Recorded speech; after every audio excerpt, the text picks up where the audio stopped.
stunts your mental, physical, emotional growth more than trying to be cool. Oh yeah.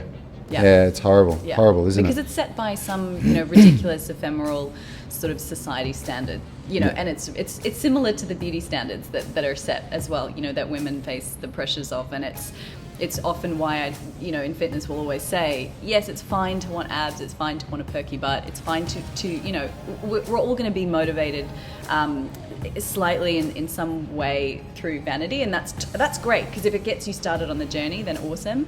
But if it's the only reason you stay, you're going to be at the mercy constantly of both these ever-changing and ever-shrinking standards of what a body should look like, but also at the mercy of your own self-esteem and self-perception. And that's why I love what you guys do. It's why I always preach about trying to train towards a skill, whether it's a handstand or whether it's a push-up or something super simple, or just putting a little bit more weight on the plates, on your bar, because no one can take that away from you. Not feeling ugly in the morning, or a breakup with a boyfriend, or a loss of a job. No one can take away from you the strength, natural and progression skill. of aging. Right. Nothing can take away the inner satisfaction that you get from progressing in the gym in that way. And there's nothing like it either, because you can look amazing, really amazing, and then you can fall off the wagon for 2 weeks, and 2 weeks is enough to make you not look as amazing as you did 2 weeks ago. Exactly. But when you nail that skill, that's there forever, Exactly. And as long as you do the bare minimum just to keep it going and keep progressing forward, it's always there. Yeah, I love that. I mean, you've literally just explained our ethos at Unity Gym. It's so cool.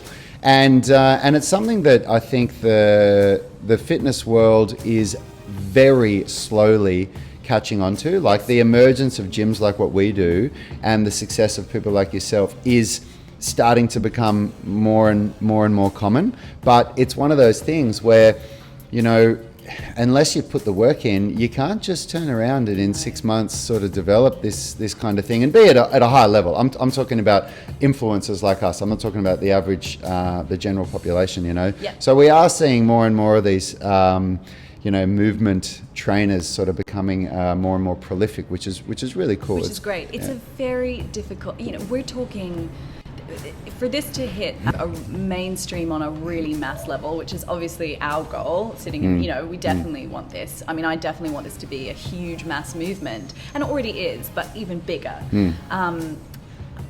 We're talking like massive social change here. Yeah. This is big. This is sort of like a revolution. Absolutely. Absolutely. And the thing is, and what we're up against, and this is why I want to get more and more vocal, why we launched the podcast, why we launch this live stream, there's no shortcuts to mastery and movement. There's no drug you can take that'll speed up the process. Exactly. There's no pill you can take that turbocharges your metabolism and helps you cut, to skip progressions in your movement. Yep. And so when there's no shortcuts, people it's slower for people to embrace, How rich would we be if there was? Oh my goodness, we're still working on it. Hey, we're working on it here. Shh, don't let the secret out. Yeah, but it's Foundation Movement System.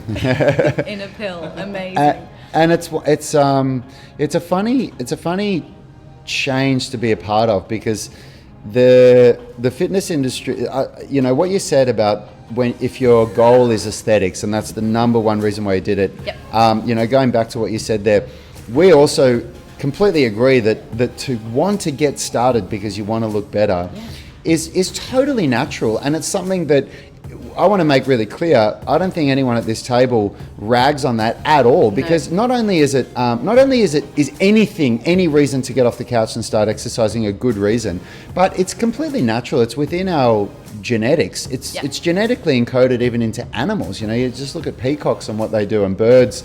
There's these birds in the tropics that make their nests look really beautiful to attract a mate. It's totally normal to do that, but that time comes when it becomes shallow, it becomes empty, and if you don't have something higher to strive for, it just it doesn't. Right? And that's what we see all the time. People joining these sort of 6-week bikini body challenges, or ironically, I have a 12-week program coming out, but it's to try and get people into this realm of understanding movement. Yeah, it's all about creating This is what I say, and I say this to the guys all the time, because our initial foundations class is very much about body image, you know, and I try and hardwire these guys to think a little differently around, you know, yes, we're setting the foundations with food and body composition so that you can move into calisthenics, and I have no problem with body image getting you off the couch initially. Exactly. But there does come a time. The thing is, Brad and I had this conversation the other day, and I think it was in an interview as well, where the real results generally start to fall into place between the 6 and 18 month mark, I reckon, you know. Yes. It's people who really, really dedicate their life to it. They start to really transform after 6 months. But some people, it takes like 12 months into the second year, you know. And the body image goal doesn't get you that far. The motivation generally stops after about the 12-week mark. So people never actually make it to the point where they start to really evolve and see some transformation in their body. And that's what we sort of say. That's why we try and steer people away from, set the scoreboard. Choose a body composition goal. You know, have a DEXA, go, okay, I'd like to be 15% if you're a man, or 11% if you're a man, and 15 or 17 or 18% as a woman, if whatever's healthy for your menstrual cycle. Then set that aside. Don't play the game on the scoreboard, you know, what we call the macro level. Play it on the micro level. Start focusing on movement goals, strength goals, flexibility goals. And those are the things that you will see day to day, you know, small results in, small movement in. You know, focus on the micro, the little things that will help to manipulate that macro goal, but stop focusing on the macro. That comes as a side effect. Absolutely. You know. Thanks for having me. You're welcome. Anytime, Shona. Well, for those of you that enjoyed this episode, we're definitely going to get Shona back on. She's a good friend of ours, and look out for more live shows with Shona. Just have a chat. I got up, but I didn't. Just get the up bit.